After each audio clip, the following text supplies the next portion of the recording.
ASMR Metal Man. Welcome to my channel. I wanted to start off this video by making a point.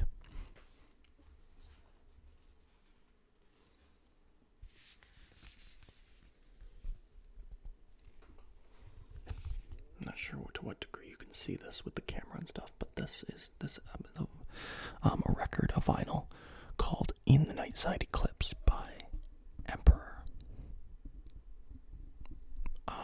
It is the first ever, according to most people, the first ever symphonic black metal band in existence. This is one of my favorite albums of all time. I even have an Emperor shirt, which I'm going to show you.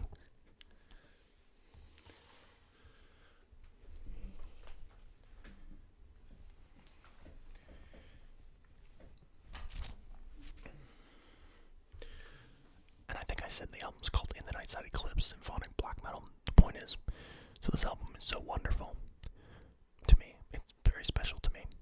Would I recommend it to someone trying to get into metal? No, no, no, no, no, and 1,000 times no.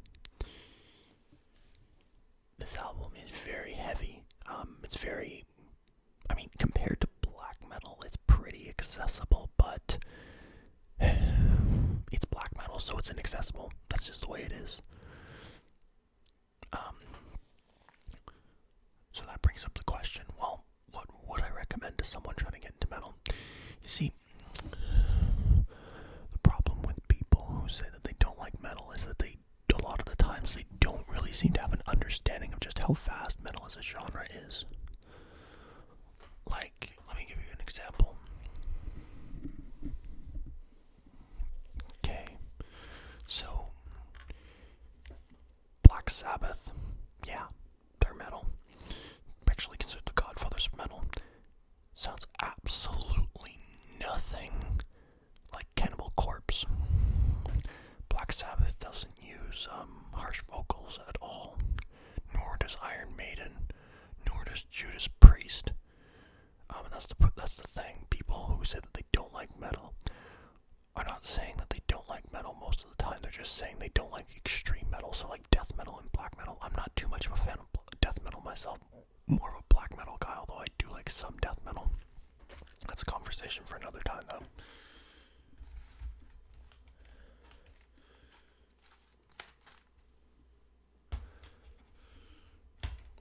So originally, I actually brought down a ton of CDs, like there's a lot here, to recommend to you, but I didn't. But I remember when I was first getting into metal, people were recommending me all this stuff, and I ended up listening to none of them because I was so overwhelmed I wasn't sure what I was going to listen to. So instead of recommending you this pile of CDs here, I'll just take a selection of them and recommend them. These are albums that I consider to be very, very, very accessible. There's no harsh vocals on them whatsoever.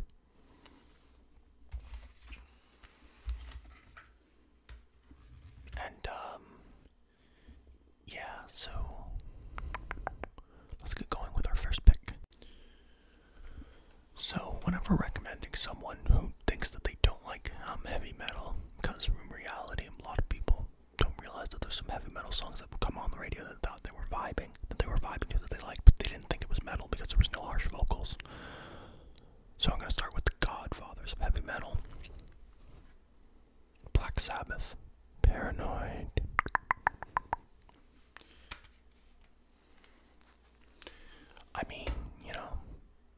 You can't go wrong with this album. There's so many classics on here. There's War Pigs / Luke's Wall, Paranoid, Iron Man. Like, those are huge, huge tracks. To be honest, if I had to recommend one track that I think oftentimes gets looked over by like mainstream music critics, Electric Funeral. Simple riff, but super dark and super cool.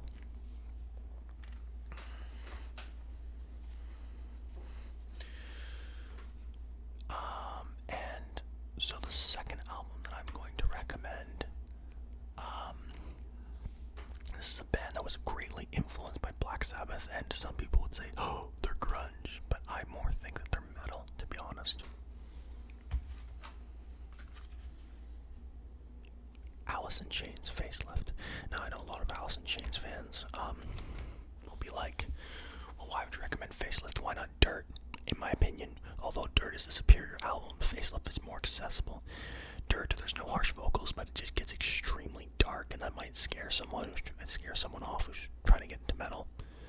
Now, maybe if you think you can handle it, go listen to Dirt, but my personal recommendation is Facelift. I mean, this song has the classic song mounted in a box on it too, so there's that bonus. I think it's an amazing song. A lot of bands would roll their eyes at it because it's overplayed, but I still think it's a great song, so this is my opinion. Another one from the gods of metal, Black Sabbath. Master of Reality. This album, because what happened was their guitarist. How sad is it that I can't even pronounce his name properly? I think it's Tony Iommi. Did I get the pronunciation? The fact that I'm not even sure is just sad. I shall go and submit myself to the metal gods. I've been so involved in learning about black metal and stuff and band members and stuff and the music that I kind of neglected classic metal. But anyway, this is a great album. It's very heavy because what happened was their guitarist Tony Iommi had to down-tune the guitars because he lost the tips of his fingers in, I believe, an industrial accident, or the tip of one or two of his fingers in an industrial accident. It made it really difficult to play guitar. So he down-tuned the guitar. I think it was C sharp standard, which is I have no idea what tuning that is. Or was it C standard? I don't know. But guitars are down-tuned to heck, and it sounds awesome. And another reason why I consider this to be very accessible, although it's quite heavy.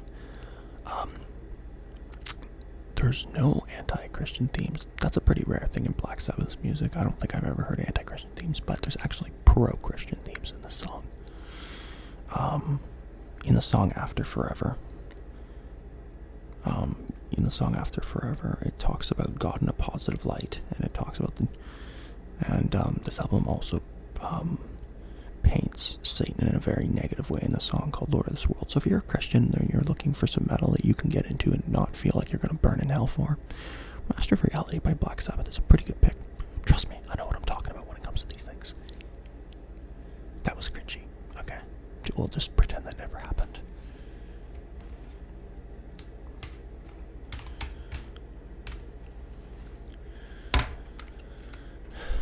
Now, when it comes to accessible metal, so in one sense this band is very accessible, but in another sense they're very inaccessible. Dream Theater, Awake.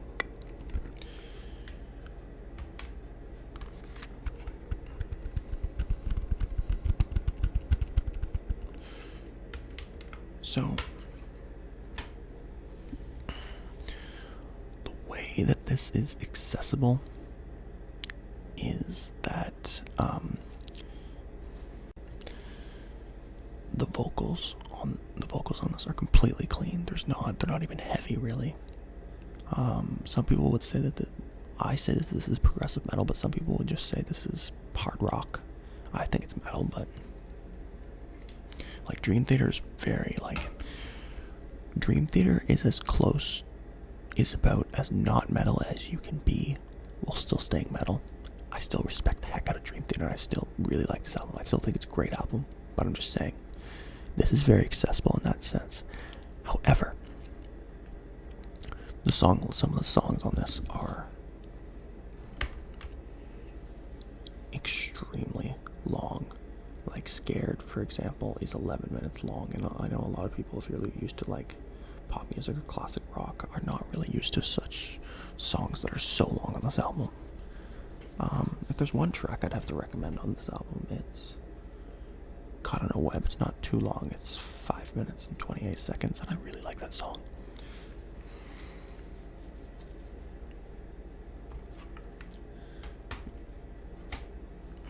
The next one I think is very accessible, but I don't like it that much. I think it's a solid album, but I think it's a departure from their previous work. Metallica, the Black Album. So, here's the thing. So they swapped out their raw sound, well, cleanish sound for an even cleaner sound, which I don't have a problem with. And they kind of slowed down from thrash metal to this kind of groovier. I just call this a metal album. But in my opinion, the music quality suffered. In my opinion, Metallica in this case substituted music quality. Like, don't get me for commercialization.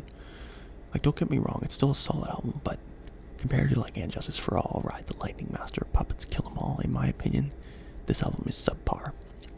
However, it's very mainstream accessible, sold like hotcakes, and it's sort of good. It's good to suggest to a beginner because maybe you'll like it. I personally didn't. My personal pick for Metallica, my first personal favorite Metallica album is Ride the Lightning. But if you're a beginner, give this a shot because it's a lot less heavy than the rest of Metallica's stuff.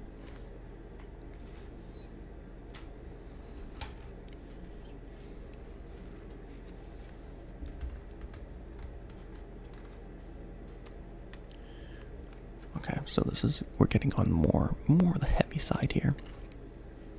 Megadeth, Peace Sells, but who's buying? So, the song lengths aren't too long. I think the longest one is like 6 minutes. That's not too bad. I know it's too bad if you're a pop music fan and you're trying to get into heavy metal. Good luck, because like I'm not talking crap about pop music. It's just so like just so different from heavy metal, and I could never write a catchy hook worth crap. So like, yeah, I'm not crapping on it. It's just completely different music from metal. Very, very different, with the exception of hair metal, which is very poppy. But anyway, this is a great freaking album. It's short. It's about 36 minutes long, I think. It's accessible, although in a sense it's not accessible, because although it doesn't have any harsh vocals, it's just normal singing. Although a lot of people don't like Dave's voice. But anyway, it can get pretty dark.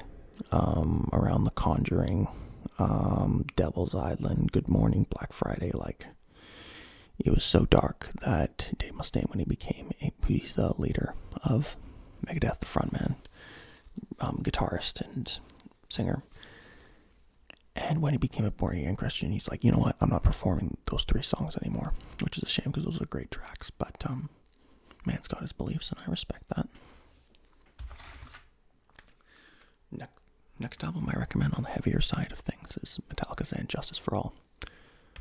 Something I find wild is I hear a lot of like, I don't want to say musical normies, non-metal heads. They'll say, is Metallica death metal or screamo? And I'm like, no. Completely different origins, and like, they're completely different. It's a little bit more forgivable when they say it's death metal, but I still want to channel my inner pretentious jerk face and yell at them. Don't worry, I don't though. Patience. They do not. Forgive them, Father, for they do not know that they sin. Forgive them, Ronnie James Dio. But anyway, so this album is definitely on the heavier side. It's the closest to progressive metal that Metallica ever got, and the way that it's accessible is that there's no like. I think it's the most melodic that Metallica has been, in my opinion.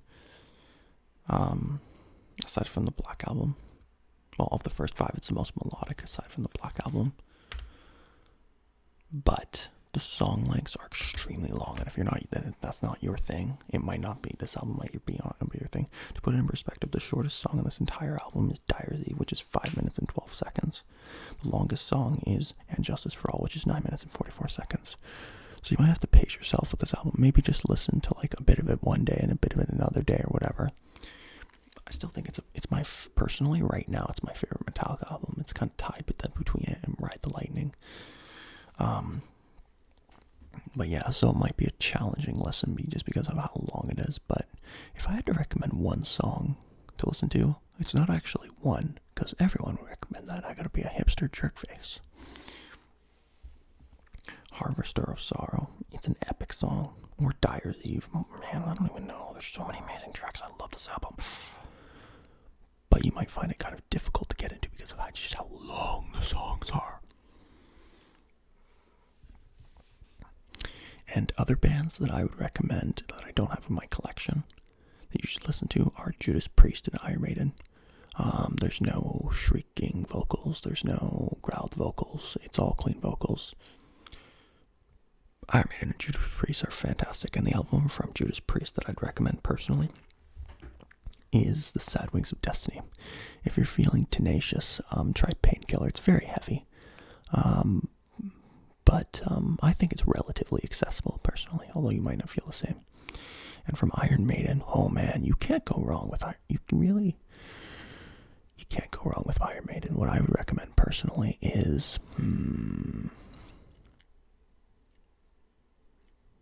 Somewhere in Time. That's an amazing album. Very melodic too. Go with that one. So yeah, if you're looking to be a metalhead, this is the general advice I'd like to give you. And I hope you like this video. If you do, like, comment, subscribe.